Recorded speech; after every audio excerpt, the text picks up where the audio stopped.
On this week's Vaticano, Pope Francis meets with Ukraine's Greek Catholic bishops and others before leaving Rome for Lenten spiritual exercises. The Pontifical Academy for Life meets in Rome to tackle the most fundamental ethical questions of contemporary society. A new online prayer campaign unites millions of Catholics with the click of a mouse. And works depicting the way of the cross from the artist Botero are on display in Rome. For all this and more, stay tuned. You're watching Vaticano.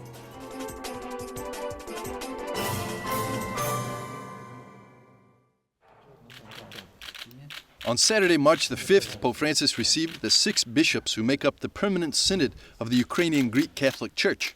The group was led by Sviatoslav Shevchuk, Major Archbishop of Kiev. The bishops guide the faithful in a population suffering and divided from years of unrest and war.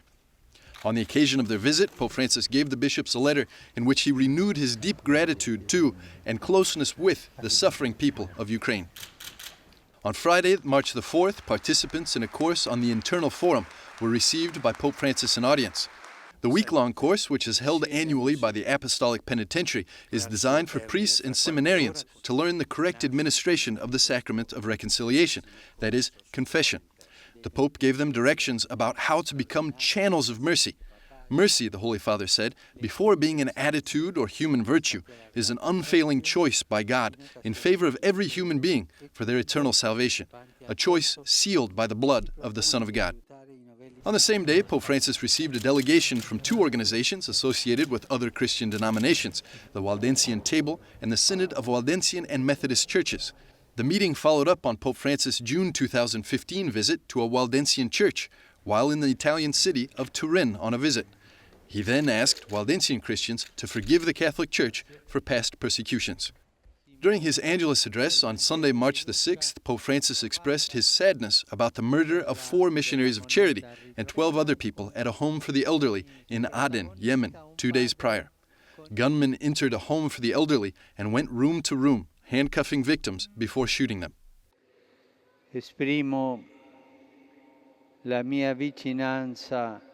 I express my closeness to the missionaries of charity for the great loss they had 2 days ago with the killing of 4 sisters in Aden, Yemen, where they were assisting the elderly.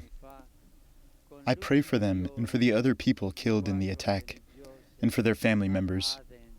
These are the martyrs of today, not on the covers of newspapers. They're not in the news. It's rather that they gave their blood for the Church. These people are victims of the attack of those who killed them and of indifference, of this globalization of indifference, which doesn't care. May Mother Teresa accompany her martyr daughters of charity in heaven and intercede for peace and sacred respect for human life.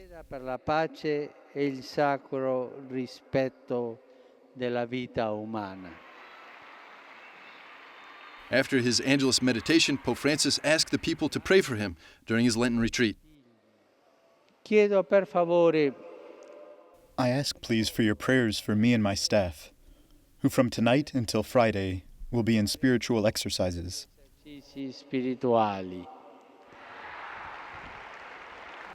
At 4 o'clock on the same day, Pope Francis left Rome with Vatican officials for the House of the Divine Master retreat house in the town of Aricia, Italy, where they stayed all week. Italian Father Hermes Ronchi preached the retreat this year on what he called the raw questions of the Bible. Each day included moments of prayer, meditation, and Eucharistic adoration. Pope Francis' regular audiences began again on March the 11th.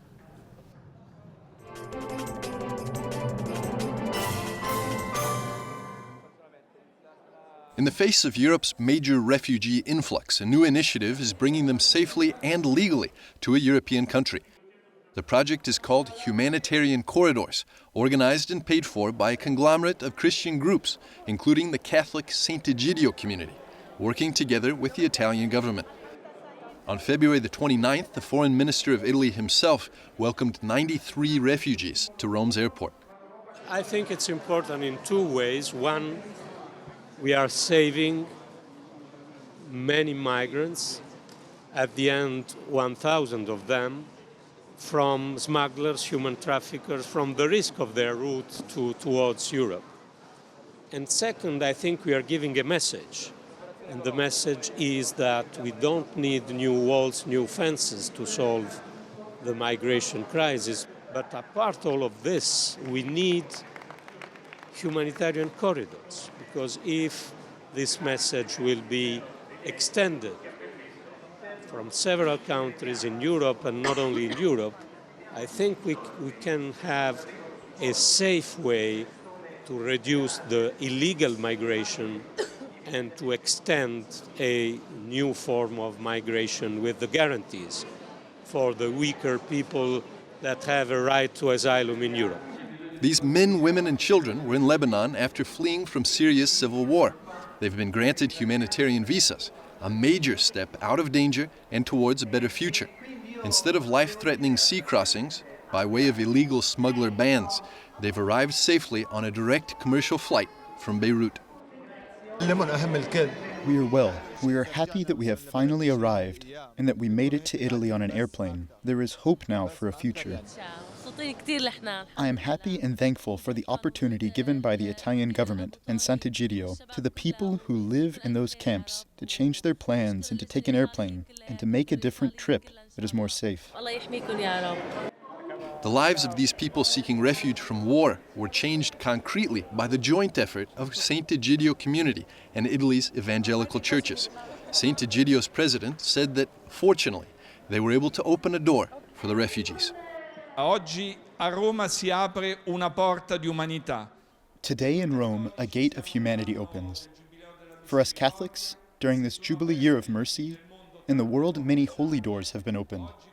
Today here in Fiumicino, a door of humanity has opened and permits the people who have arrived here, and the many children among them, not just to travel in safety, but also to have a future in our country. They are here to integrate themselves and not to remain at the border of society. Non sono qui per rimanere ai margini della società. Pope Francis himself recognized the effort of human corridors during his weekly Angelus address.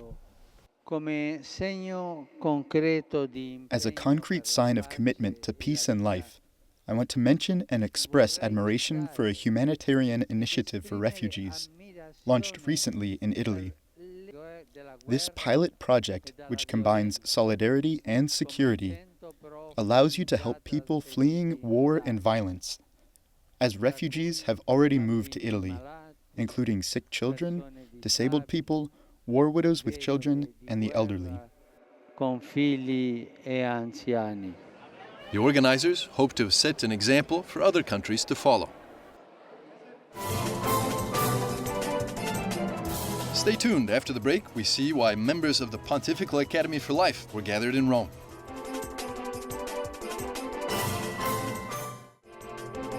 Welcome back. You're watching Vaticano. 9 interreligious faith representatives from the U.S. city of Baltimore made a 3-day pilgrimage to Rome, which was organized by Baltimore's Archbishop William Lowry. The group participated in the general audience last week and personally encountered the Pope afterwards. It was amazing as we went to give a handshake and an embrace, asking for prayers for Baltimore. He returned, asked us to pray for him. And just the power of that moment, his smile, and the firmness of his grip, you left from a sense that, yes, we can do this together. The delegation wants to unite their efforts to reverse certain social trends and to improve conditions in their city. Baltimore, Maryland, was shaken by riots and protests after Freddie Gray died while in police custody in April 2015. This tragic event brought decades of social and economic turmoil to a head. Bill McCarthy represents the Catholic Charities of Baltimore. They collaborate with other religious charities to provide many services to the needy in the city. What happened last April caused us to think and see that things hadn't changed for generations and decades. What happened in the '68 riots, and when you look at Sandtown, Winchester, where the unrest occurred in April, you had a poverty rate of 40%. You have an unemployment rate or an out-of-work rate of 60%. You have an ex-offender rate of 70%.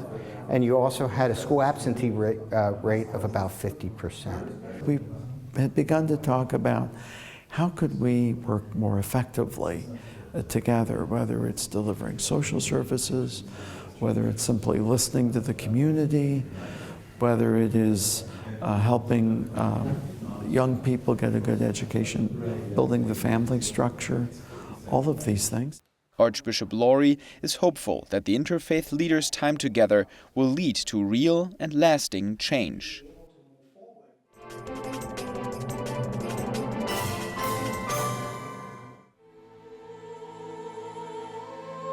In Rome, numerous scientists, doctors, and ethicists were called together by the Pontifical Academy for Life. Every year they gather for their General Assembly. This year's topic was Virtues in the Ethics of Life. Within this broad context, one of the topics was the healing and destructive power of medicine as a science. It can be used for the benefit of humanity, for curing disease, for relieving of suffering, and it can also be used simply as a tool for curiosity, and there's no limit to curiosity. So the destructive part comes from the pursuit of curiosity for its own sake, without any consideration for whether it's of benefit to society or to humanity or not. The Academy met in the new Synod Hall in the Vatican from March 3rd to 5th. Some spoke about how in many Western countries the state creates policies of medical treatment and research in the healthcare sector under the pretense of being just and impartial. What everyone hopes is that because we live in secular society, we fight over what the deep notions of good and evil are. We don't share common understandings of what we call good or what we call evil. So the state tries to say, well, we'll be an honest broker here between the people who disagree over what's good and what's evil.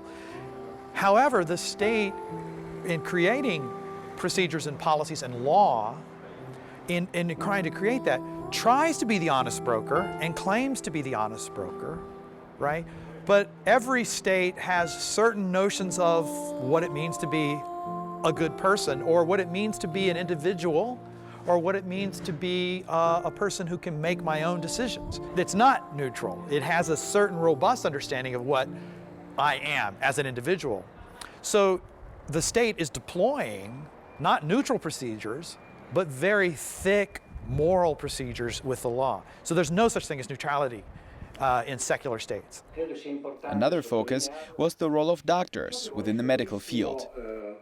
It is concerned with very practical things. In the USA, for example, proceduralism, where there exists procedures for doctors on how to deal with the dying and how to deal with the right to make decisions oneself. The doctor in his own person oftentimes vanishes completely. Only documents are being used. So it's important that we, in these meetings, emphasize the virtue, that is, the personality of the person, within the personalism of John Paul II. Before the assembly, Pope Francis wanted to receive the members in the Vatican to show his support. To speak of virtue means to affirm that the choice of the good involves and commits the whole person. It is not a cosmetic question, an external embellishment, which will not bear fruit. In the sphere of the ethics of life, it is also about uprooting dishonest desires from the heart and of seeking the good with sincerity.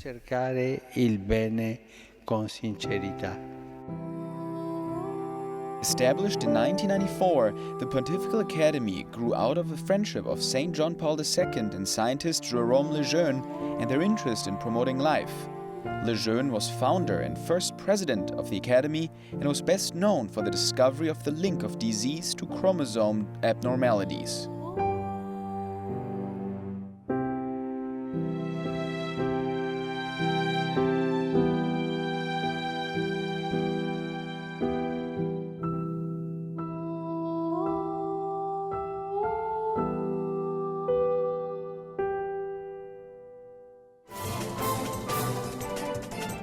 Stay with us. After the break, we'll be back with more on Vaticano.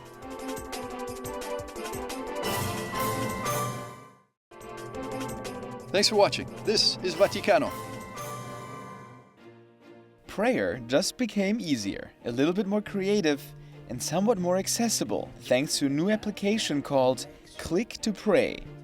Frederick Forno presented the app at the beginning of March in Vatican Radio's Rome headquarters. He's the Director General of the Apostleship of Prayer, an initiative founded in 1844 by Jesuit priests in France. The new app is part of the relaunch of their website. It's for helping people to pray with Pope Francis for the challenges of the world and the mission of the Church. Why now? Because it's the year of the mercy. And in this year of the mercy, Pope Francis asked to us to help the Catholic people to pray with him for his Pope's intentions.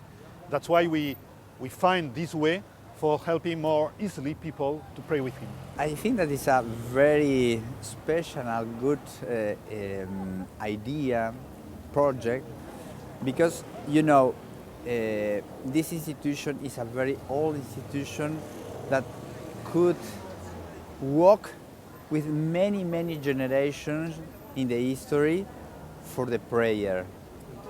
They stay a very helpful institution to stay with the people, to help the people to pray for the intention of the Holy Father in the life, in the history, in the world. And now making an application for mobile devices or desktop devices, that means stay in the digital age with a new way to pray. I think that is the best idea to stay in the new culture.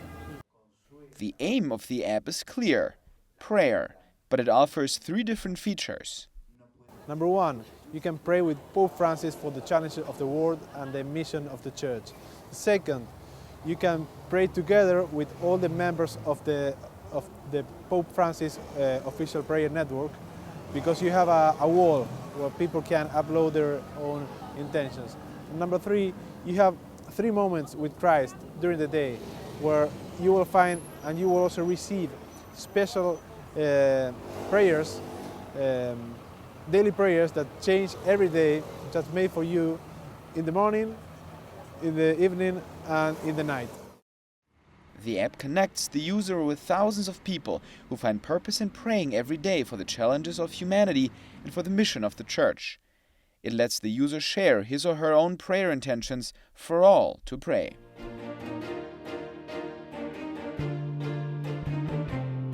The Pope wants to unite more and more people in prayer each day for the challenges of humanity and for the mission of the Church. To make this happen, the Pope's worldwide prayer network has created the Click to Pray application, an app that connects your prayer with people around the world.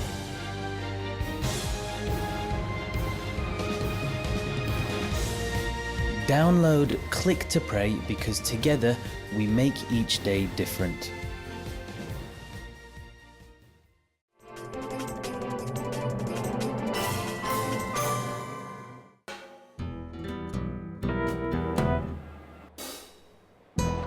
Latin American in Rome. Yes, it could be the Pope who's from Argentina, but during this year of mercy, another Latin American is leaving his mark on the Eternal City. That man is the Colombian artist Fernando Botero.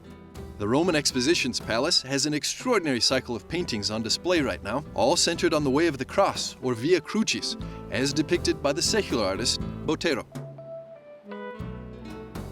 Noi siamo un'istituzione laica, però siamo un'istituzione molto radicale. We are a lay society, but we are a society that is rooted deeply in the city of Rome, which is the capital of Christianity. It is almost a must, an inevitable, that during the Holy Year of Mercy, we focus our attention to what happens in the city. The Jubilee is certainly the most important event of the year for this city. The museums want to highlight that importance with a man that was not religious, but that has made works with a great religious respect. Botero, throughout his whole youth, continuously was surrounded by religious images that were very popular. Plus, he studied the great Italian painting masters of the Renaissance during his youth, when he got his first stipend in art education, which is obviously full of sacred images. La grande pittura italiana rinascimentale, che era ovviamente piena di immagini sacre. Botero's style is easily recognized due to his large, exaggerated figures. Much of his work depicts political and social commentary or criticism. In this exhibit, he mixes historical events with modern people, distinguishable by their dress. Questo è un dato molto forte, in effetti, di questa opera. This is a very powerful element in his work. He paints this cycle between 2010 and 2011, a moment in which drama enters his life and art. Also, the drama of the world, which he tells in these paintings. Botero is a man of today. He views Christ, since he is not religious, also as a man that suffers in reality. Above all, a man who suffers. He does that on account of all men who suffer on earth and of all times. He therefore puts Christ into the moments of suffering of today, the reality of today, the sufferings of today. You can see a man dressed not as a Roman soldier but as a military man of an imaginary Latin American country. It could be any country of South America. It is clearly a South American army. In another, you can see a simple farmer with South American dress. Then, other people with clearly contemporary dress or features. Facce e con abiti chiaramente contemporanei. One of the most striking images is this crucifixion, in which the artist has chosen a unique backdrop. In un'opera che è appunto il Cristo del Central Park, è un grande Cristo come tutti. It is the work of Christ in Central Park. It's a big Christ, as are all of the bodies of Botero. The body is really big, and it has a strange greenish color. It is a color of sickness, the color of death. He has suffered, which reminds us also of the Christ of Grunwald, in which Christ has a more brown color, but nevertheless a color of sickness, a body that has suffered, and in his case is very skinny. It is a Christ in Central Park. The background is formed by the city of New York, the quintessential city of modernity, that characterizes the modern times with its great distance, great social disparities, great injustices, where the power of money affirms itself. Christ affirms his own presence as well, here in New York, and it is rather interesting that this enormous body, which is suffering before the landscape of the New York skyscrapers, is counterposed to the tiny figures underneath the trees in Central Park, people who follow their everyday life, men and women that are very small, since they are indifferent to the sufferings of Christ. Perché sono indifferenti alla sofferenza di Cristo. The 27 paintings and 36 drawings are on display until May and make up an interesting mixture of the biblical account and modern life.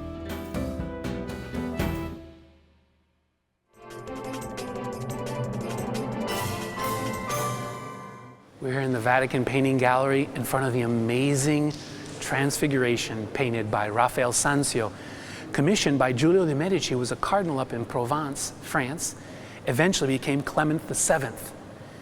This painting, which was to be for a church in Provence, eventually came to the Vatican collection. Raphael wants to plant before us contrasts. There's the beauty of heaven, the blues and the whites where Jesus is floating, transfigured, whiter than any fuller could make his garments, with Moses and Elijah, the two great lawgiver and great prophet of the Old Testament, and the apostles, overwhelmed, struck, unable to stand at the glory of Jesus. And then you have the lower register, this world, the chaos, the darkness, the confusion, the battle with evil. The story is the apostles trying to cast out a demon from the boy, and they're unable. And they're pointing up at Jesus, but Jesus, in the passage just before, is being transfigured. Those contrasts we all experience in our own life.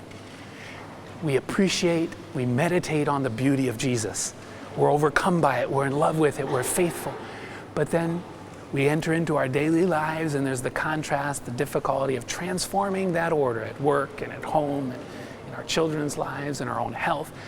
All those different battles we face. The challenge is to bring the beauty of God, the power of God, of Jesus transformed into our lives. How do we do it? Just like the apostles, looking at Jesus, meditating, contemplating on that beauty. In fact, Jesus, that's why he's transfigured. He knows that the apostles, Peter, James, and John, need to adore and understand his beauty and his power and his sonship in order to be faithful and generous up to the foot of the cross and into their mission as leaders of the church. That's what each of us need. And we know, as Jesus knew, that the power to live this beauty in our lives will come from the Holy Spirit. That power that will come from on high and lead us into all truth. So let each of us open our hearts to the power of the Holy Spirit that will come and transform us and allow us to have the faith and the zeal to be able to live in this world, transforming it step by step in the beauty of heaven. God bless you.